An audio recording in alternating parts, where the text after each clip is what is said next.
বুধবার বর্ণাঢ্য অনুষ্ঠানের মধ্যে দিয়ে শুরু হলো Dalkhola premier league. Dalkhola high school মাঠে হওয়ায় দিনের এই অনুষ্ঠানে উপস্থিত ছিলেন করণদিঘির বিধায়ক গৌতম পাল, ডালখোলা পুলিশ মহকুমা আধিকারিক রবিরাজ অবস্থি সহ অন্যান্যরা। বিগত বছরের মতো এবছরও এই লিগকে ঘিরে ডালখোলা হাই স্কুল মাঠে দর্শকদের উৎসাহ ছিল চোখে পড়ার মতো। এই ক্রিকেট টুর্নামেন্টের সভাপতি অভিজিৎ দে জানান, এবছর শহরের মোট 8টি টিম এই টুর্নামেন্টে অংশগ্রহণ করেছে। এই টুর্নামেন্টের ফাইনাল খেলা হবে 26শে ডিসেম্বর। খেলা আমাদের ডিপিএল আমাদের একটা সিদ্ধান্ত আমরা নিয়েছি যে এবার আমাদের লোকাল প্লেয়াররা খেলবে। আগে কি হতো যে দুটো প্লেয়ার আমরা বাইরে থেকে নিয়ে আসতাম, কিন্তু এবার আমরা কি করছি, লোকাল প্লেয়াররা চান্স পাওয়ার জন্য লোকাল টিম খেলবে, লোকাল প্লেয়াররা খেলবে। আর এবার আমাদের এই টুর্নামেন্ট অনেক বড় টুর্নামেন্ট হচ্ছে।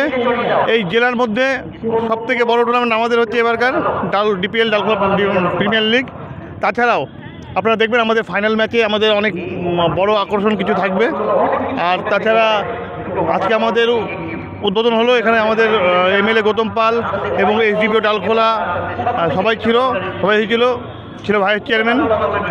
আর এরপরে আমাদের প্রতিদিন খেলা চলবে, প্রায় 1 মাস ব্যাপী এই খেলা চলবে।